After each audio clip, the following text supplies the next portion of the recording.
From the lush green lands to the cascading waterfalls, wonders of the world, the oldest habitat of territories on Earth, a rich cultural heritage, a continent of 1.1 billion people, second largest and most populous, a continent pregnant with possibilities, home to 30% of Earth's mineral resources, 50% of its people under 25 years. Africa, the land of the great.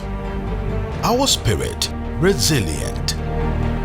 Our enterprise profitable. Our future inspiring. Africa is inspiring. Be inspired.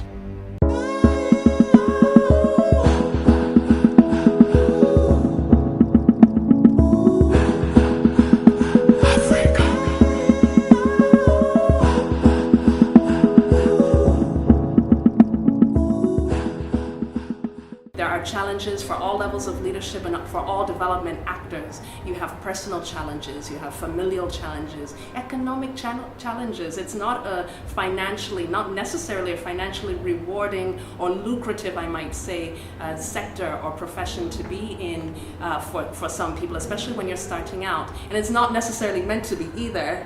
Let's take note of that. You're meant to be helping people. And what has helped some of the women that I mentioned is that they've overcome. And people help people overcome. In Somalia, Faduma Daib is a woman who was a refugee. What am I saying? In Nigeria, we call them internally displaced people, but she's a refugee. She was a refugee from her own country, and now she's running for election. She's running for presidential election.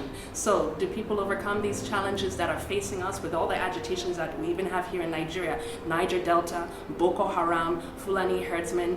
Is that going to stop anybody from throwing their hat into the ring or contributing to Nigeria's development? No. It means that development is more important than ever before. Development actors, not only do they help people survive, but they help people thrive. Your teachers, your activists, your advocacy groups, your NGOs, they're all the groups and players that are helping people become the best that they can be so they can make Nigeria the best that it can be. So I hope that sounds inspiring, but what does that mean for a person who wants to become a development actor, now that I've given a little bit of background on that? It means that you really need to listen to what you're called to do. Why do I say that? Like I said before, the women who I mentioned had, I believe, having had the privilege of interviewing people who knew them, had a sense of purpose. And I also believe that everyone is created with a divine purpose, a God-given purpose. And part of the purpose for each person is impacting another person. And so you have to listen to how is it that you're supposed to impact? Who are you supposed to impact? And you can't just do it because it seems popular, or you want to travel, or you want to collect an ESTA code. No, you have to really have that purpose firmly rooted in your spirit. Then you have to identify what space do you want to act in. Medical or health, the health sector? Do you want to revamp the teaching sector? Do you want to look at agriculture, which is really thriving right now? Just identify the space. And then when you do identify that space, identify a good mentor. It doesn't have to be somebody who's always splashed across the newspaper pages or across the TV screen. You might not have access to that type of mentor, but you might know somebody who is making an impact and that you want to emulate. So go ahead and reach out to that person. If you don't know somebody, ask people who know somebody who knows somebody.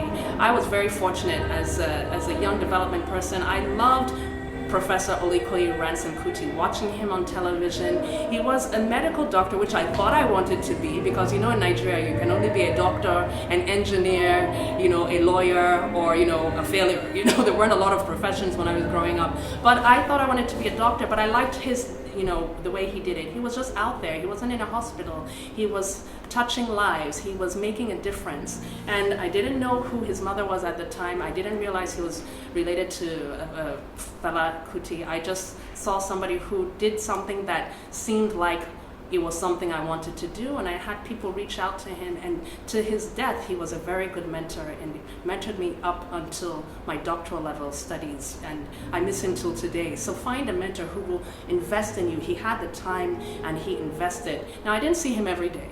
So I also advocate getting peer mentors, people who are doing the things you want to do that you might be able to have more one-on-one contact with, people who are like minds, who have the same mindset, because you're, pretty much whoever you hang out with. So if you know people who are trying to do the same thing that you're going to do, I'm pretty sure your success is more likely guaranteed. And the next thing you need to do is volunteer. I can't state it enough. Don't be afraid to give your time for free or for something in exchange. Trade by barter. Do something in your community that shows you the reality of what it takes to make an impact or to affect another human life. It is grueling work sometimes. It can be quite thankless, but you'll get a reality check if you get into an institution. It could be your local church, it could be a family NGO. What I love about Nigerians is that anywhere 2 or 3 are gathered, as one of my former bosses, an American lady, Sheila O'Rourke, said to me, she said, where 2 or 3 are gathered, you have an NGO, not even just a church, an NGO. Somebody is making a connection with somebody else to make a difference somewhere. So go ahead and volunteer. Don't be afraid of that. And, or if you don't see anything that you want to volunteer, any sector you want to volunteer in, start something of your own. I see a lot of youth corpers who, from their end of year project, just continue doing community work. It happened in my own set, which was not too far away, not too long ago. And the people that I graduated in terms of NYSC are still doing fantastic things. So, some on a voluntary level, and some have even gotten funding for what they want to do. So don't think that you can't start something on your own, but get the guidance, get the knowledge, which brings me to my last point. Educate yourself. Get the knowledge, read books if you can. I know books are scarce commodities these days, but you can go online. If you can tweet at somebody or you can tag someone on Facebook, you can also Google for an online course pertaining to what you want to do. And with all of these things, I'm pretty sure the sky is your limit, and you will definitely make Nigeria, the continent, and the world a better place.